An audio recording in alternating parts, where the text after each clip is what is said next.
हमारे व्यस्त जीवन में ईश्वर की आवाज़। आपके जीवन में कौन सी ऐसी कीमती चीज़ है जिसका मूल्य आज तक आपने चुकाया है?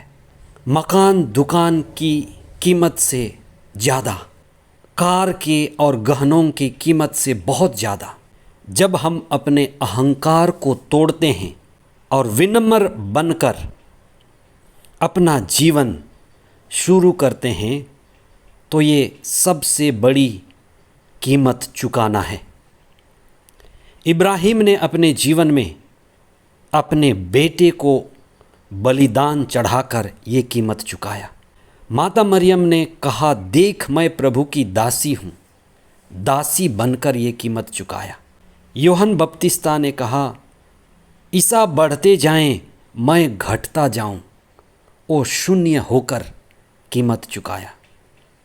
आज के सुसमाचार में कनानी स्त्री ने अपनी परीक्षा में खुद को इतना विनम्र बनाया, इतना सरल, इतना सहज बनाया कि ईसा भी बोल उठे, नारी तुम्हारा विश्वास महान है। आध्यात्मिकता के मार्ग में हमें सबसे बड़ी कीमत चुकानी पड़ती है, वो है हमारे अहंकार का। उससे हमें तोड़ना है और जहाँ जहाँ अहंकार है वहाँ ईश्वर की अनुभूति, प्रेम की अनुभूति नहीं हो सकती।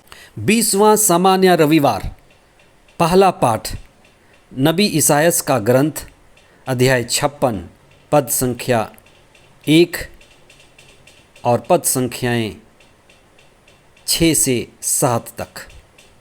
दूसरा पाठ रोमियों के नाम संत पौलुस का पत्र, अध्याय 11, पद संख्याएं 13 से 15 तथा 29 से 32 तक। संत मती का सुसमाचार, अध्याय 15, पद संख्याएं 21 से 28 तक। जब भी हम किसी दुकान में जाते हैं तो दुकानदार कई तरह की चीज़ें हमें दिखाता है, दिखाना उसका काम है।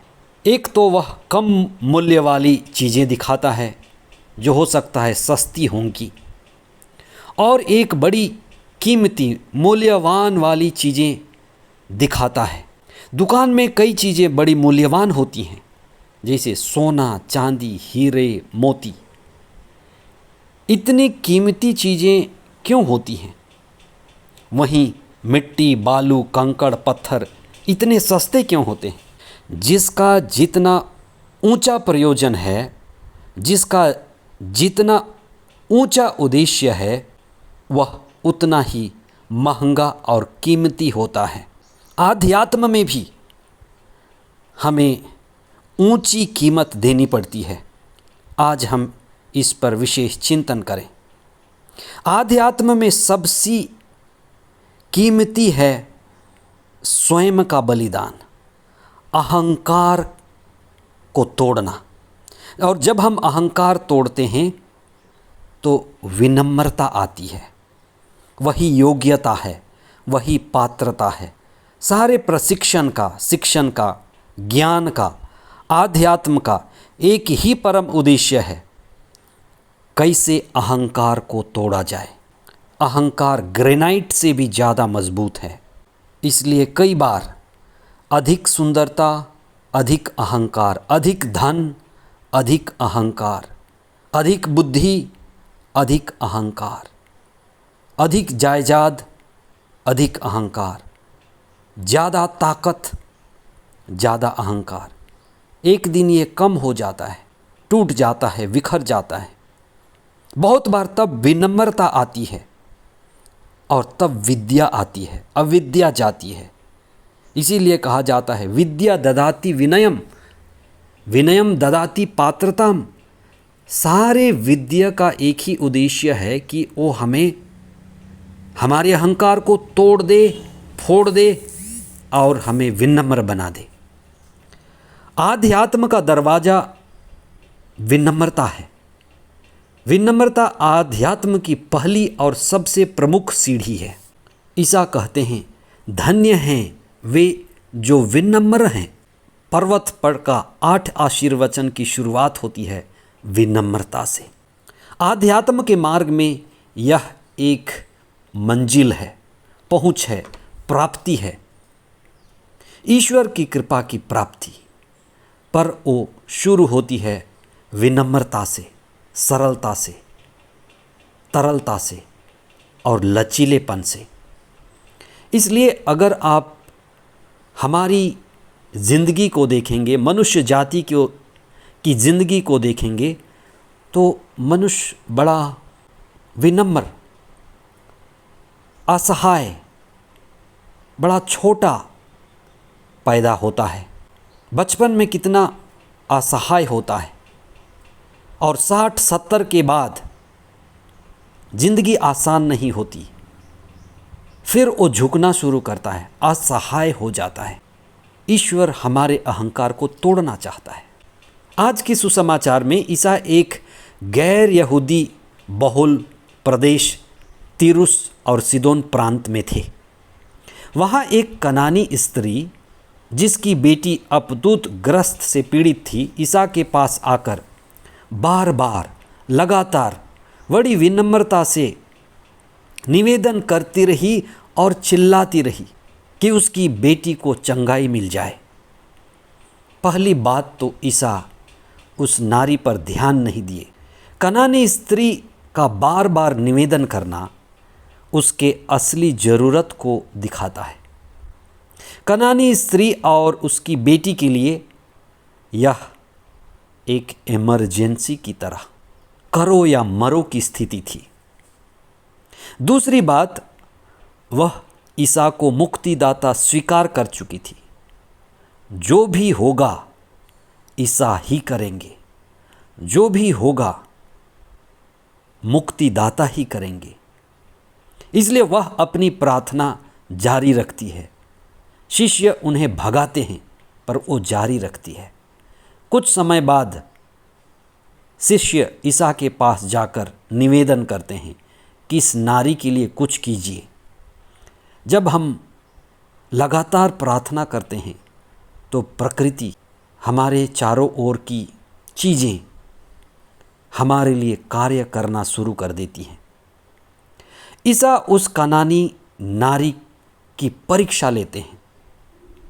हर व्यक्ति को आध्यात्म के मार्ग में परीक्षा से होकर गुजरना पड़ता है और ये परीक्षा है अहंकार को तोड़ने की परीक्षा। ईसा के शब्द बड़े कठोर शब्द थे। हम आशा नहीं कर सकते कि एक मुक्तिदाता प्रभु ईसा इस तरह के कठोर शब्दों का प्रयोग करेंगे। पहली परीक्षा थी उस नारी के लिए। ईसा ने उस नारी से कहा, नारी यहूदी पहले और तुम आखिरी हो। कनानी नारी ने कहा, मंजूर है, हम आखिरी हैं, आखिरी रहने दीजिए।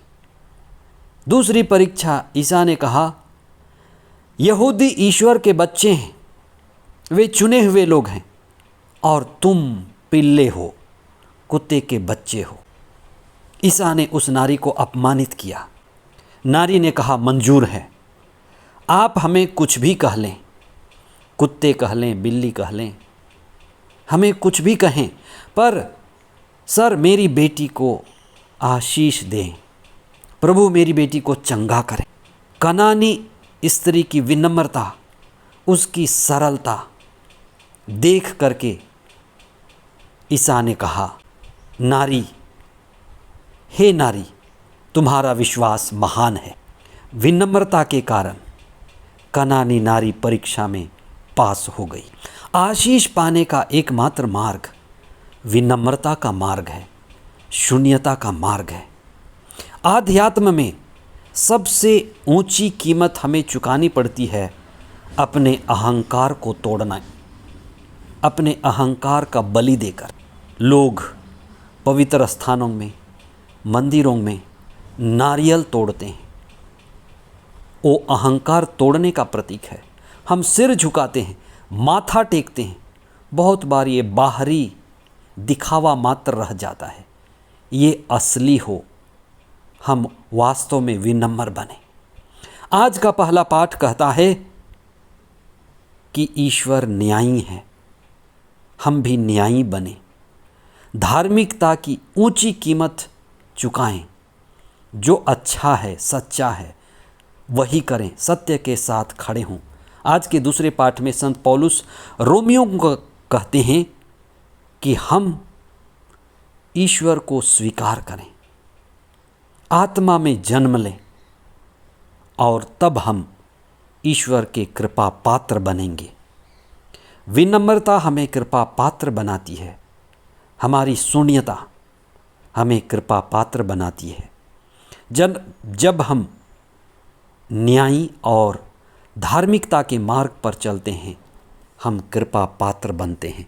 आइए हम प्रभु से प्रार्थना करें कि हम स्वभाव से नम्र और विनीत बने, अपने जीवन में आध्यात्मिकता के मार्ग पर चलें, अहंकार पर विजयी पाएं और आशीष और कृपा पाते रहें।